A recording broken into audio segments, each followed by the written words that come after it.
Bercy revoit ses ambitions à la baisse. Dans un document remis aux parlementaires, l'objectif pour 2022 change. Le gouvernement prévoyait un excédent budgétaire de 0,3%. Les finances publiques seront plutôt à l'équilibre.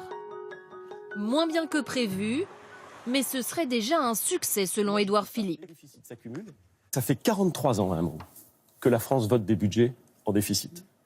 43 ans que jamais la France n'a équilibré ses comptes. Je ne sais pas si vous vous rendez compte, mais c'est dingue. Mais le gouvernement revoit bien sa copie, car il n'avait pas prévu certaines dépenses. La suppression de la taxe d'habitation pour 100% des ménages et non plus 80%, c'est 6,5 milliards d'euros en moins pour l'État. Il faudra aussi comptabiliser la reprise de la dette de la SNCF, soit environ 2 milliards d'euros par an.